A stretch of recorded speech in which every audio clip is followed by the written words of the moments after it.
The Brussels airport bombs exploded in the departure area before the security checkpoint, which is, of course, open to anyone. Transportation correspondent Kris Van Cleave looks at what can be done to make airports safer. At airports across the country, from the nation's capital to California, passengers were greeted by a heavily armed, stepped-up police presence.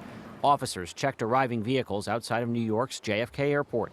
In Miami, cartloads of customs officers patrolled the departure area.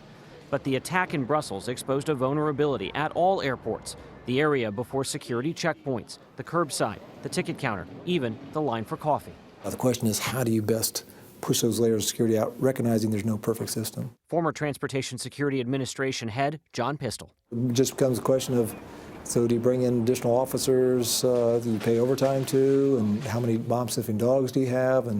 And then once you start that, how long do you sustain it? The TSA said today it is increasing security at some airports, but it did not announce plans to push security perimeters back to cover softer targets. Last March, a New Orleans man was shot by airport police while wielding a machete in the unsecured area of the city's airport. Veil unknown. And in 2013, an armed man walked into LAX and killed a TSA officer outside the checkpoint. We're dealing with a large volume of people in confined spaces that are relatively easy targets. Ron Hosko is a former assistant director of the FBI. We cannot secure every space. We cannot secure every space in America where people congregate and gather. We cannot do that effectively, and I believe that our intelligence services and law enforcement, working as hard as they are able to do it less and less effectively now because of the reality of encryption.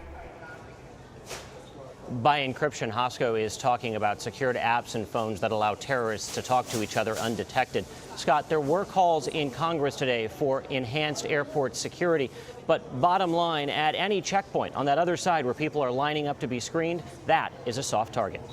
Kris Van Cleave at Reagan National tonight. Kris, thanks very much.